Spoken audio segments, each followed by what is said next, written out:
Hello everyone, तो कैसे हैं आप लोग। आशा करते हैं कि सभी लोग मस्त होंगे। तो दोस्तों, आज हम डिस्कस करने वाले हैं बीएससी सेकेंड ईयर का chapter second transport phenomena.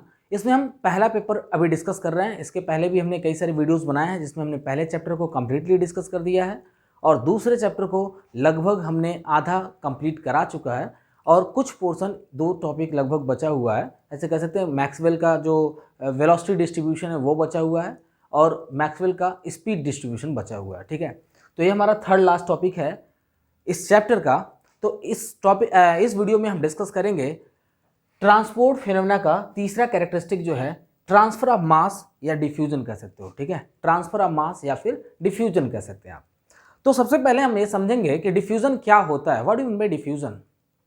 Diffusion हम जानते हैं द इंटरमिक्सिंग ऑफ टू और more molecule together is called diffusion. ठीक है, सिंपली कह सकते हो जब भी दो या दो से अधिक टाइप के गैस के मॉलिक्यूल आपस में मिक्स होते हैं तो उस फेनोमेना को हम डिफ्यूजन कहते हैं। ठीक है, जैसे मैं एग्जांपल के तौर पे बताऊं कि सपोज कर लो कि इस कमरे में हम परफ्यूम लगा रहे हैं। ठीक है, जैसे ही हम परफ्यूम लगाते हैं तो उस परफ्यूम का स्मेल पूरे कमरे में फैल जाएगा। ठीक है, या कह सकते हो कमरे के बाहर भी जा सकता है। कमरे के बाहर भी अगर कोई पर्सन, उसको पता चल जाता है कि हाँ परफ्यूम का स्मेल आ रहा है कहीं से, तो आखिर वो परफ्यूम का स्मेल हमें कैसे पता चल जाता है। क्योंकि परफ्यूम के अंदर जो गैस मॉलिक्यूल होते हैं या कह सकते हो जो फ्लूइड के मॉलिक्यूल होते हैं वो मॉलिक्यूल हमारे एयर के साथ कंबाइंड हो जाते हैं, उनके साथ मिक्स्ड हो जाते हैं। ठीक है, और उनके साथ मिक्स्ड होकर के हमारे पास तक आते हैं या कह सकते हो हमारे नोज तक आते हैं, जिससे हम सेंसेशन कर पाते हैं कि हाँ यहाँ पे परफ्यूम का स्मेल है।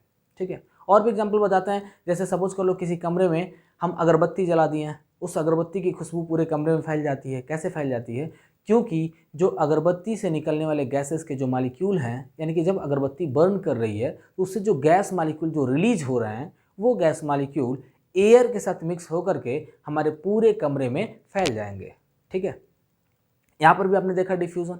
डिफ्यूजन का एक और कैरेक्टरिस्टिक दिखाता हूँ, लिक्विड में भी डिफ्यूजन होता है। अब देखो लिक्विड में डिफ्यूजन कैसे होता है। जैसे अगर हम सपोज कर लो कि एक कंटेनर लिए हैं और उस कंटेनर में हमने कुछ अमाउंट ऑफ वाटर ले लिया। ठीक है, और उस वाटर में, उस पानी में कुछ पोटेशियम परमैंगनेट के ड्रॉप्स को हमने डाल दिया, तो आप देखोगे कि धीरे धीरे करके अपने आप वो पोटेशियम परमैंगनेट पूरे वाटर में भिन जाएगा। या ऐसे कह सकते हो कि इंक का कुछ ड्रॉप कह सकते हो, इंक का कुछ ड्रॉप अगर हम उस कंटेनर में डाल देते हैं जिसमें वाटर है और उसको वैसे ही छोड़ दें तो कुछ देर के बाद में इंक पूरे के पूरे कंटेनर के वाटर में कंप्लीटली मिक्स हो जाएगा। ठीक है, तो इसका मतलब क्या है कि उस वाटर में भी डिफ्यूज़न हुआ, यानी कि जितने भी फ्लूइड होते हैं उनमें डिफ्यूज़न होता है। ठीक है, डिफ्यूज़न होता है तो क्यों होता है? अभी हमने डिफ्यूज़न को क्लियरली आपको समझा दिया कि डिफ्यूज़न क्या है, the intermixing of two gases. ठीक है, टुगेदर। लेकिन ये क्यों होता है ये चीज़ हम यहाँ पे समझेंगे। यहाँ पे देखो जनरली होता क्या है, कॉन्सेंट्रेशन ग्रेडियंट होता है। ठीक है, हम जानते हैं, सपोज कर लो कि यहाँ पर हमने दो लेयर लिया हुआ है, और दो लेयर नहीं कर सकते, यहाँ पे हमने एक कंटेनर लिया है और यह कंटेनर इस यस यस डैश फ्रेम से दो पार्ट में डिवाइडेड है। ठीक है, इस कंटेनर में हमने देखा कि यह कंटेनर दो पार्ट में डिवाइडेड है। हम सपोज कर लेते हैं कि पहले कंटेनर में हमने हीलियम का मॉलिक्यूल ले लिया है और दूसरे कंटेनर में हमने नियॉन का मॉलिक्यूल लिया हुआ है। ठीक है, जैसे ही हम इस फ्रेम को रिमूव करेंगे, जैसे ही हम यस यस डैश फ्रेम को रिमूव करेंगे तो हम देखेंगे कि कुछ हीलियम के मॉलिक्यूल कंटेनर ए से बी में आ जाएंगे और कुछ नियॉन के मॉलिक्यूल कंटेनर बी से ए में चले जाएंगे। ठीक है, ये दोनों नॉन रिएक्टिव गैसेस हैं। तो अगर हम किसी कंटेनर में, किसी ऐसे कंटेनर में जो दो पार्ट में डिवाइडेड है, यहाँ पर अगर हम दो नॉन रिएक्टिव गैसेस को लेते हैं, एक हम देख रहे हैं कि हीलियम है, हीलियम हम जानते हैं नॉन रिएक्टिव गैस है, और दूसरा है नियॉन। नियॉन भी एक नॉन रिएक्टिव गैस होता है। तो जैसे ही हमने इस फ्रेम को रिमूव किया तो हम देखेंगे कि हीलियम के कुछ मॉलिक्यूल नियॉन में ट्रांसफ़र हो गए और नियॉन के कुछ मॉलिक्यूल हीलियम में ट्रांसफ़र हो गए। ऐसा देखो होता क्यों है? Due to concentration gradient. ठीक है ना, कॉन्सेंट्रेशन ग्रेडियंट कहोगे सर ये क्या होता है कॉन्सेंट्रेशन ग्रेडियंट? जैसे हम जानते हैं कि जो ये कंटेनर है, इस कंटेनर में हमने देखा दो पोर्शन हो गया, एक पोर्शन ए का है, दूसरा पोर्शन बी का है। यहाँ पर अगर हम देखें पोर्शन ए में हीलियम का कॉन्सेंट्रेशन ज़्यादा है और नियॉन का कॉन्सेंट्रेशन नेग्लिजिबल है या कह सकते हो नहीं है। ठीक है, और अगर हम कंटेनर बी की बात करें तो कंटेनर बी में नियॉन का कॉन्सेंट्रेशन ज़्यादा है, हीलियम का कॉन्सेंट्रेशन नहीं है, या कह सकते हैं है भी तो नेग्लिजिबल है। ठीक है, जैसे ही हम इसको रिमूव करेंगे इस फ्रेम को, तो जो भी मालिक्यूल होगा, मालिक्यूल हायर कॉन्सेंट्रेशन से लोअर कॉन्सेंट्रेशन में ट्रांसफ़र होना शुरू हो जाएगा। यानी कह सकते हो जो हीलियम के मालिक्यूल हैं वो ए में ज़्यादा थे तो ए से बी में आने शुरू हो जाएंगे, और जो नियॉन के मालिक्यूल हैं, नियॉन के मालिक्यूल बी से ए में जाने शुरू हो जाएंगे, क्योंकि इसका कॉन्सेंट्रेशन बी में ज़्यादा है। तो आपने देखा कि यहाँ पर भी डिफ्यूज़न हो रहा है। इस डिफ्यूज़न को हम बोलते हैं म्यूचुअल डिफ्यूज़न, ठीक है ना। इसको क्या बोलते हैं हम लोग? म्यूचुअल डिफ्यूजन, क्योंकि दो यहाँ पे डिफरेंट काइंड के गैसेस को लिया गया है। लेकिन हमारे सिलेबस में म्यूचुअल डिफ्यूजन नहीं पढ़ना है, हमें पढ़ना है सेल्फ डिफ्यूजन के बारे में। तो सेल्फ डिफ्यूजन का मतलब देखो होता क्या है, ये मैं आपको समझाता हूँ। सेल्फ डिफ्यूजन मतलब सिमिलर काइंड के गैसेस होंगे। जैसे हम यहाँ पर देख रहे हैं, एक हीलियम है, एक नियॉन है, तो दो डिफरेंट काइंड के गैसेस हैं। तो दो डिफरेंट काइंड के जो गैसेस होंगे, यहाँ पर जो डिफ्यूजन होगा, इस डिफ्यूजन को हम म्यूचुअल डिफ्यूजन कहेंगे। अगर मान लीजिए यही गैसेस सिमिलर काइंड के हों, जैसे सपोज कर लो कि हम दोनों में हाइड्रोजन ले लेते हैं। पहला वाला जो कंटेनर है, इस कंटेनर में भी हमने हाइड्रोजन लिया है, और जो दूसरा कंटेनर है इसमें भी हमने हाइड्रोजन लिया है, ठीक है। अब आप जानते हैं हाइड्रोजन के कई सारे आइसोटोपिक फॉर्म होते हैं, 3 आइसोटोपिक फॉर्म होते हैं, जैसे एक प्रोटियम, दूसरा ड्यूटेरियम, तीसरा ट्राइटियम, ठीक है। हाइड्रोजन के देखिएगा 3 आइसोटोपिक फॉर्म होते हैं, प्रोटियम, ड्यूटेरियम और ट्राइटियम। तो जनरली सपोज कर लो कि एक कंटेनर में हमने हाइड्रोजन का प्रोटियम वाला फॉर्म ले लिया, और दूसरे कंटेनर में हम ड्यूटेरियम वाले फॉर्म को ले लेते हैं। हम देखेंगे कि यहाँ पर भी ये है तो सेम काइंड के, जो हाइड्रोजन की अगर आप बात करो तो यहाँ पर भी हाइड्रोजन ही है और यहाँ पर भी हाइड्रोजन है, लेकिन दोनों में क्या अंतर है कि एक ड्यूटेरियम है और दूसरा क्या है, प्रोटियम है, ठीक है। तो यहाँ पर भी देखो क्या है कि इधर देखोगे, अगर ये प्रोटियम है तो प्रोटियम का कॉन्सेंट्रेशन यहाँ ज़्यादा होगा और ड्यूटेरियम का कॉन्सेंट्रेशन कम होगा, ठीक है। यानी कह सकते हो कि कुछ मालिक्यूल ऑफ प्रोटियम ड्यूटेरियम वाले पार्ट में ट्रांसफर होने शुरू हो जाएंगे, और कुछ पोर्शन ऑफ ड्यूटेरियम कह सकते हैं आप प्रोटियम वाले में ट्रांसफर होने शुरू हो जाएंगे। और ये तब तक ट्रांसफर होगा जब तक दोनों का कॉन्सेंट्रेशन इक्विवेलेंट ना हो जाए, ठीक है। तो यहाँ पे हम देख रहे हैं कि ये ट्रांसफॉर्मेशन हो रहा है। तो ट्रांसफॉर्मेशन क्यों हो रहा है? ये कॉन्सेंट्रेशन ग्रेडियंट के कारण ये ट्रांसफॉर्मेशन हो रहा है, ठीक है। हम सपोज करते हैं कि इसमें n star number of molecule हैं, ठीक है। n star number of molecule हैं, और ये मालिक्यूल जो है एक कह सकते हो कि एक दूसरे से मिक्स हो रहा है, इंटरमिक्सिंग हो रहा है, ठीक है। तो यहाँ पर हम देखेंगे कि मालिक्यूल का फ्लो हो रहा है। तो मालिक्यूल का फ्लो अगर हमें दर्शाना है तो हम चाहे तो ए से बी में दर्शा सकते हैं या बी से ए में। हालांकि होगा तो दोनों में, ए से बी में भी मालिक्यूल ट्रांसफर होंगे और कुछ मालिक्यूल बी से ए में ट्रांसफर होंगे, लेकिन हमें इसके फार्मूले को कैलकुलेट करने के लिए किसी एक टर्म को दिखाना पड़ेगा। तो जैसे सपोज कर लो कि हमने ये दिखाया कि ए वाले सिस्टम का जो मालिक्यूल है वो बी में ट्रांसफर हो रहा है। तो जिस सिस्टम के मालिक्यूल बी में ट्रांसफर हो रहे हैं इसको हमने बोला टैग्ड मालिक्यूल, यानी इसमें जितने भी मालिक्यूल होंगे इन मालिक्यूल को हमने क्या नाम दे दिया? टैग्ड मालिक्यूल कह दिया, टैग्ड मालिक्यूल। और इस टैग्ड मालिक्यूल के रिस्पेक्ट में हमें फाइंड करना है कि डिफ्यूजन क्या होगा। तो देखिएगा बेटा कि यहाँ पर जो डिफ्यूजन होगा, डिफ्यूजन का मतलब क्या है कि जो फ्लो, ऐसे कह सकते हैं जो फ्लक्स होगा, इसका फ्लक्स मतलब क्या है कि द फ्लो ऑफ मालिक्यूल पर unit area per unit time, ठीक है। द फ्लो ऑफ मालिक्यूल पर unit area per unit time, इसको हम लोग गामा से रिप्रेजेंट करते हैं, ठीक है। इसका वैल्यू हो जाएगा, ये जो है ये डायरेक्टली प्रोपोर्शनल होगा किसके? It will be directly proportional to the gradient, ठीक है। ये ग्रेडियंट के डायरेक्टली प्रोपोर्शनल होगा, यानी कि हमने अभी बताया कॉन्सेंट्रेशन ग्रेडियंट यहाँ पे क्या है? dn स्टार अपॉन dz, ठीक है। और ये है हमारा गामा। गामा क्या है? फ्लक्स पर unit area per unit time. अब देखिएगा यहाँ पर देखते हैं फ्लक्स इक्वल टू क्या मिल जाएगा हमें? जब भी प्रोपोर्शनलिटी रिमूव होती है तो एक कांस्टेंट टर्म आ जाता है, यहाँ पर मिल गया हमें dn स्टार अपॉन dz, ठीक है।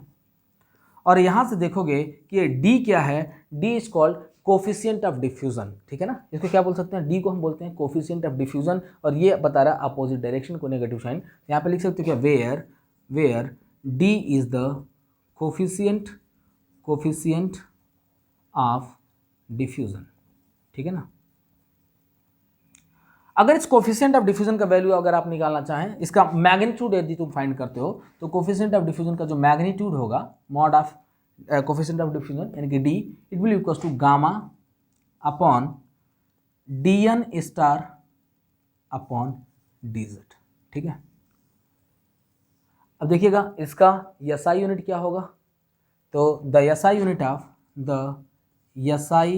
Unit of D is metre square per second, ठीक है ना।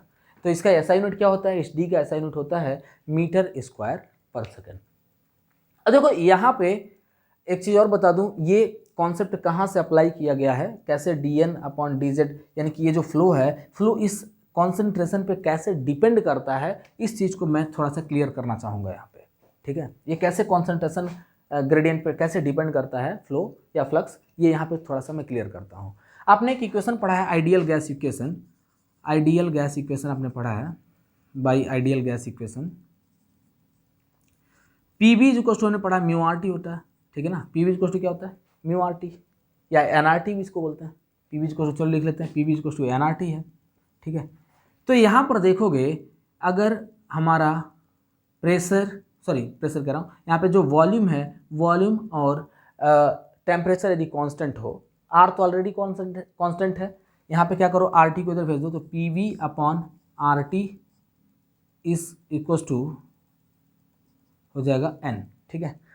तो अगर हम यहाँ पे क्या करें कि प्रेशर को कांस्टेंट कर दें, वॉल्यूम को कांस्टेंट कर दें, टेम्परेचर को कांस्टेंट कर दें, चलो वॉल्यूम को भी इधर भेज देते हैं, तो एन अपॉन वी हो गया। तो अगर सपोज कर लो कि मैं यहाँ पे क्या करूँ, टेम्परेचर और वॉल्यूम को कांस्टेंट कर दूँ, तो जो प्रेशर ऑफ मॉलिक्यूल है it will be directly proportional to the number of mole, ठीक है। जो प्रेशर होगा वो नंबर ऑफ मोल के डायरेक्टली प्रोपोर्शनल होगा, यानी कि नंबर ऑफ मोल ज़्यादा होगा तो प्रेशर भी ज़्यादा होगा, नंबर ऑफ मोल कम होगा तो प्रेशर भी कम होगा। यानी कि कह सकते हो कि जो कंटेनर ए है, कंटेनर ए में जो मॉलिक्यूल हैं, यानी कि जो हाइड्रोजन के प्रोटियम जो मॉलिक्यूल हैं, इनका नंबर यहाँ पे ज़्यादा है, तो कह सकते हो यहाँ पर इसका कॉन्सेंट्रेशन भी ज़्यादा है और नंबर ऑफ मॉलिक्यूल ज़्यादा तो प्रेशर भी ज़्यादा है। मीन्स ए से कंटेनर बी में मॉलिक्यूल ट्रांसफर होंगे, ठीक है। और कितने मॉलिक्यूल ट्रांसफर होंगे, अगर नंबर ऑफ मोल ज़्यादा होगा तो मॉलिक्यूल का ट्रांसफॉर्मेशन भी ज़्यादा होगा, यदि नंबर ऑफ मोल कम होगा तो मॉलिक्यूल का फ्लो भी कम होगा, ठीक है। या इसी को एक और इक्वेशन आपने पढ़ा था, P V is equals to N K B into T, इसको भी पढ़ा था आपने। ये भी एक थ्योरम था जो कि हमने पहले चैप्टर में बताया था इस चीज़ को। तो यहाँ पर देखो क्या मिल जाएगा, पी बी, वी को इधर भेज देते दूसरे साइड में, और यहाँ पर देखते हैं एन के बी, ठीक है, एन नहीं यहाँ पे टी को इधर भेज देते हैं और यहाँ मिल गया एन अपॉन वी। तो यहाँ पर भी हमें दिखाई देगा कि अगर हमारा वॉल्यूम और टेम्परेचर कांस्टेंट हो तो प्रेशर जो है वो नंबर ऑफ मॉलिक्यूल के डायरेक्टली प्रोपोर्शनल होगा, यानी कि नंबर ऑफ मॉलिक्यूल जितना ही ज़्यादा होंगे प्रेशर भी उतना ही ज़्यादा होगा, और यदि प्रेशर ज़्यादा होगा तो कह सकते हो डिफ्यूजन भी ज़्यादा होगा, और अगर प्रेशर का वैल्यू कम होगा तो डिफ्यूजन भी कम होगा। तो यकीनन आपको समझ में आया होगा कि डिफ्यूजन कैसे होता है, या एक सिस्टम से दूसरे सिस्टम में मॉलिक्यूल का ट्रांसफॉर्मेशन कैसे होता है, लगभग आप यहाँ से समझ गए होंगे, ठीक है। इससे रिलेटेड चलो हम डी का वैल्यू यहाँ पे डिराइव कराने वाले हैं। सपोज कर लो कि यहाँ पर डी का वैल्यू आया है, यहाँ पे देख रहे हैं डी का वैल्यू आया है, तो इसको हमने मान लिया फर्स्ट इक्वेशन, या यहाँ पे देख रहे हैं एक गामा का जो वैल्यू आया है minus D N star upon D Z. ये तो हमारा टोटल वैल्यू है जिसमें माइनस जो है वो अपोजिट डायरेक्शन को रिप्रेजेंट कर रहा है। तो इसी का अगर हम मैग्नीट्यूड की बात करें तो हो जाएगा D N star upon D Z हो जाएगा। ये क्या हो जाएगा, मैग्नीट्यूड हो जाएगा इसका, ठीक है। तो इस इक्वेशन को हम मान लेते हैं इक्वेशन फर्स्ट। तब तक आप इसे नोट करो, इसको लिखने की आवश्यकता नहीं है, तो हमने आपको समझाने के लिए बताया कि ये कैसे होता है, ठीक है। यहाँ तक आप इसको नोट कर सकते हैं, और तब तक मैं इसे इरेज करता हूँ, फिर हम बढ़ते हैं अपने अगले टॉपिक की। इसी में हम अगले टॉपिक में यानी कि कोफिशिएंट ऑफ डिफ्यूजन यानी कि डी के बारे में हम फार्मूला डिराइव कराते हैं। तब तक आप इसे नोट करिए, फिर मिटाता हूँ मैं इसे। सो गाइस, अब हम यहाँ पर डिस्कस करेंगे कोफिशिएंट ऑफ सेल्फ डिफ्यूजन के बारे में, और कोफिशिएंट ऑफ सेल्फ डिफ्यूजन का फार्मूला भी हम यहाँ पे डिराइव करने वाले हैं, ठीक है। अब देखिएगा, इसको डिराइव करने से पहले हम कुछ बातें बताना चाहते हैं। अभी जस्ट हमने यहाँ पर एक कंटेनर लिया था, और उस कंटेनर को हमने यस और यस प्राइम कह सकते एक फ्रेम से उसको दो पार्ट में डिवाइड कर दिया था, ठीक है। एक को हमने बोला था ए और दूसरे को बोला था बी। ए में जो मॉलिक्यूल थे उनको हमने टैग्ड मॉलिक्यूल माना था, और हमने कहा था कि जो टैग्ड मॉलिक्यूल है इनके रिस्पेक्ट में हम फाइंड करेंगे डी के वैल्यू को, ठीक है। तो डी के वैल्यू को निकालेंगे, इससे पहले हम बता दें आपको कि यहाँ पर वही यस यस प्राइम जो है हमने लिया है, वो फ्रेम लिया है जहाँ से दो पार्ट में डिवाइडेड है। हम सपोज करते हैं कि इस फ्रेम का जो टोटल नंबर ऑफ मॉलिक्यूल है वो एन कह सकते हो एन स्टार है, ठीक है ना। और हम देख रहे हैं कि उसके ऊपर वाले मॉलिक्यूल का कॉन्सेंट्रेशन ज़्यादा है क्योंकि इसमें कॉन्सेंट्रेशन ग्रेडियंट ऐड हुआ है, और नीचे वाले मॉलिक्यूल का कॉन्सेंट्रेशन ग्रेडियंट कम है, मतलब यहाँ से हमने देखा कि कॉन्सेंट्रेशन ग्रेडियंट को माइनस किया गया है। ठीक है, तो जाहिर सी बात है कि यहाँ पर जो मॉलिक्यूल का डिफ्यूजन होगा, हम जानते हैं मॉलिक्यूल का डिफ्यूजन हमेशा higher concentration to lower concentration होता है। सिंपल सी बात है कि मॉलिक्यूल का डिफ्यूजन हमेशा higher concentration to lower concentration होगा, यानी कि कह सकते हैं कि यहाँ पर मॉलिक्यूल का डिफ्यूजन थर्ड लेयर से सेकंड लेयर में होगा। तो जब थर्ड लेयर से सेकंड लेयर में मॉलिक्यूल का ट्रांसफॉर्मेशन होगा तो यहाँ पर नंबर ऑफ मॉलिक्यूल की वैल्यू बढ़ जाएगी। ठीक है ना, जो टैग्ड मॉलिक्यूल हैं, नंबर ऑफ टैग्ड मॉलिक्यूल की वैल्यू बढ़ जाएगी। यहाँ पे स्टार लगाने का मतलब क्या दर्शा रहे हैं, हम टैग्ड मॉलिक्यूल को दर्शा रहे हैं। और अगर हम बात करें लेयर 2 और लेयर फर्स्ट के रिस्पेक्ट में, तो फर्स्ट लेयर जो है इसमें नंबर ऑफ मॉलिक्यूल ऑलरेडी कम है, तो जब यहाँ पे नंबर ऑफ मॉलिक्यूल कम है तो इस सेकंड लेयर के नंबर ऑफ मॉलिक्यूल को कम कर देंगे। ठीक है, तो एक जो है इसके नंबर ऑफ मॉलिक्यूल को बढ़ाने का काम कर रहा है और दूसरा इसके नंबर ऑफ मॉलिक्यूल को कम करने का काम कर रहा है। ठीक है, तो सिंपली कह सकते हो कि जो रिजल्टेंट होगा वो दोनों का डिफरेंस होगा, क्योंकि एक इसके नंबर ऑफ मॉलिक्यूल को बढ़ाया और दूसरा इसके नंबर ऑफ मॉलिक्यूल को घटाया, तो दोनों का जो डिफरेंस होगा उतने ही पार्टिकल फ्लो करेंगे इन प्रॉपर मैनर। ठीक है, तो सिंपली कह सकते हैं कि लेयर सेकंड में लेयर थर्ड और फर्स्ट के एलोंग अगर देखा जाए तो टोटल कितने मॉलिक्यूल फ्लो कर रहे हैं इस, या यहाँ पे कितना फ्लक्स है, इस चीज़ को हम यहाँ पे निकालते हैं। तो देखिएगा यहाँ पे क्या कि the number of molecule crossing layer second in downward direction per unit area per unit time with respect to third layer. यहाँ पे मैंने एक चीज़ नहीं लिखा, with respect to third layer लिखना चाहिए था। ठीक है ना, तो यहाँ पे हमने लिख दिया गामा 32। गामा 32 लिखने का मतलब क्या है कि जो गामा की वैल्यू है, गामा की वैल्यू मतलब फ्लो है, जो फ्लक्स है, फ्लक्स कहाँ से दर्शा रहे हैं हम, यहाँ पे जो मॉलिक्यूल हैं वो थर्ड लेयर से सेकंड लेयर में आ रहे हैं, इसलिए हमने यहाँ पे लिखा गामा 32। ठीक है, हमने आपको बहुत पहले बताया था कि सपोज कर लो कि n नंबर ऑफ मॉलिक्यूल हैं, n नंबर ऑफ मॉलिक्यूल किसी सिस्टम में है, तो हम जानते हैं कि जो मॉलिक्यूल का डिस्ट्रीब्यूशन होता है वो इक्वली डिस्ट्रीब्यूशन होता है along each and every direction. ठीक है, तो कह सकते हो कि x एक्सिस के अलोंग कितने होंगे, n/3 मॉलिक्यूल होंगे। हमने बहुत पहले ही बताया इस चीज़ को, अगर आपने उन वीडियोज़ को नहीं देखा है तो उनका लिंक डिस्क्रिप्शन बॉक्स में दिया हुआ है, एक बार डिस्क्रिप्शन बॉक्स में जाएँ और उन वीडियोज़ को खोल करके देखें, बड़ा ही बेहतर समझ में आएगा आपको। ठीक है, तो अभी देखिएगा, तो हम जानते हैं कि n/3 मॉलिक्यूल एक एक्सिस के अलोंग डिस्ट्रीब्यूट होगा। कैसे होगा हमने प्रीवियस वीडियो में बताया है। और एक एक्सिस में हम जानते हैं दो डायरेक्शन होते हैं, तो दो डायरेक्शन कितने, एक जो है x एक्सिस का पॉजिटिव और दूसरा x एक्सिस का नेगेटिव। तो n/3 भी दो पार्ट में बट गया, यानी n/6 एक तरफ और n/6 एक तरफ, ऐसे डिस्ट्रीब्यूट हुआ। तो अगर हम सिर्फ पॉजिटिव z एक्सिस के अलोंग देखें, अगर मान लो ये तुम्हारा y और ये z एक्सिस है, ठीक है ना, तो पॉजिटिव z एक्सिस के अलोंग देखें तो टोटल कितने मॉलिक्यूल डिस्ट्रीब्यूट होंगे, तो कह सकते हो n/6 मॉलिक्यूल डिस्ट्रीब्यूट होंगे। और अगर हम नंबर ऑफ मॉलिक्यूल डिस्ट्रीब्यूटेड पर unit area per unit time find करते हैं, the number of molecule distributed along positive z direction per unit area per unit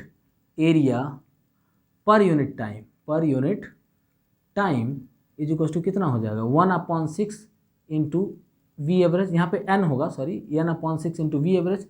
अगर सपोज करो नंबर ऑफ मोल अगर हम 1 मोल लेते हैं तो 1 मोल के केस में यहाँ पे क्या हो जाएगा 1/6 इंटू एवरेज स्पीड। ठीक है ना, तो यहाँ पर हमने देखा कि यह अगर 1 मोल है तो कह सकते हैं 1/6 इंटू एवरेज स्पीड, ये क्या होगा, इतने नंबर ऑफ मॉलिक्यूल एक पॉजिटिव x के अलोंग या पॉजिटिव y के अलोंग या पॉजिटिव z के अलोंग डिस्ट्रीब्यूट होंगे। जैसे हमने यहाँ पे पॉजिटिव z डायरेक्शन लिया है, इसके अलोंग कितने नंबर ऑफ मॉलिक्यूल डिस्ट्रीब्यूट हो रहे हैं, तो 1/6 इंटू एवरेज स्पीड पर unit area per unit time distribute होंगे। अब यहाँ पे देखते हैं कि थर्ड लेयर से सेकंड लेयर में कितने मॉलिक्यूल फ्लो किए या इनका फ्लक्स कितना है, इस फ्लक्स को हम फाइंड करेंगे। तो हम जानते हैं कि टोटल इतने मॉलिक्यूल फ्लो कर रहे हैं, ठीक है ना, और इसका जो ग्रेडियंट है, ग्रेडियंट यहाँ पे ऐड होगा, तो सिंपली कह सकते हो 1/6 इंटू एवरेज स्पीड। ये तो 1 मॉलिक्यूल के लिए हो गया, ठीक है, ये सिर्फ एक मॉलिक्यूल के लिए हुआ।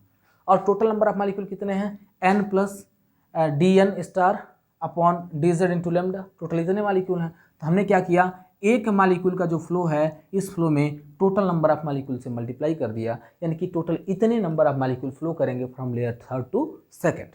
ठीक है, अब देखते हैं and the number of molecule crossing layer first in upward direction per unit area per unit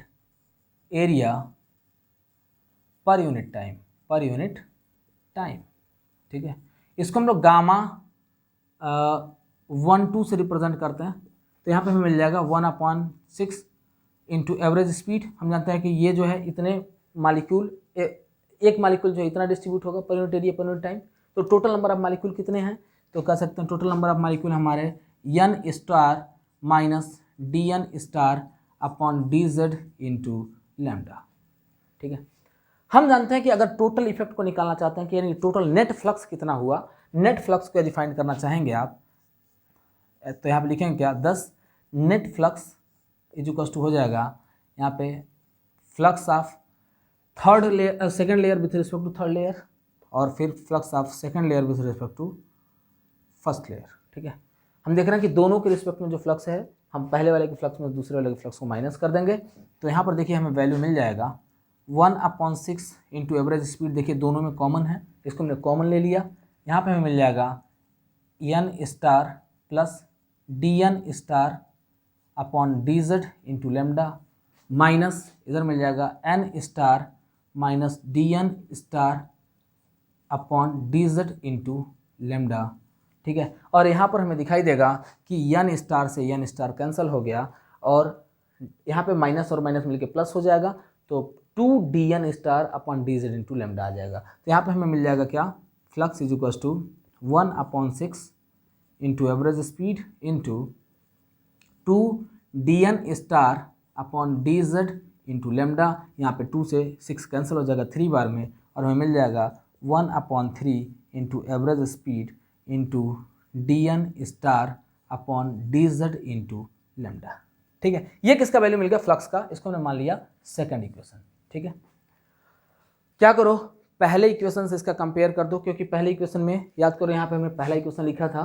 पहला इक्वेशन जो हमारा फ्लक्स का जो वैल्यू आया था वो था dn स्टार अपॉन dz, ये हमारा फ्लक्स का वैल्यू था, ठीक है। ये हमारा फर्स्ट इक्वेशन था, क्योंकि हमने इसका मैग्नीट्यूड लेना है। तो दोनों इक्वेशन को कंपेयर कर दो। On comparing first and second equation क्या मिल जाएगा हमें, देखिएगा यहाँ पे मिलेगा d into dn star upon dz is equal to, इधर मिल जाएगा 1/3 into average speed into dn star upon dz into lambda, ठीक है। ये टर्म हो जाएगा कैंसिल, और हमें मिल जाएगा d का वैल्यू मिल जाएगा d is equal to 1/3 into average speed into lambda, ठीक है। ये किसका वैल्यू मिल गया, where d is the coefficient of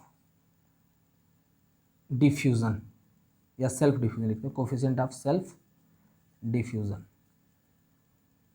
ठीक है। तो नोट करिए इसको, फिर इसको इरेज करते हैं।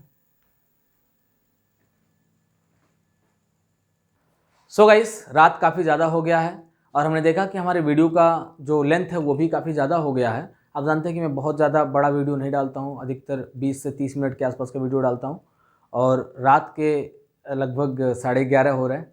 तो अब मैं चाहूँगा कि यहीं पे मैं इस वीडियो को स्टॉप करूँ, और हम अपने अगले वीडियो में डिस्कस करेंगे मैक्सवेल वेलोसिटी डिस्ट्रीब्यूशन को, ठीक है, जो कि बहुत ही इंपॉर्टेंट है आपके एग्जामिनेशन पॉइंट ऑफ व्यू से, और लगभग 90% चांस होते हैं इस क्वेश्चन को पूछने के, ठीक है।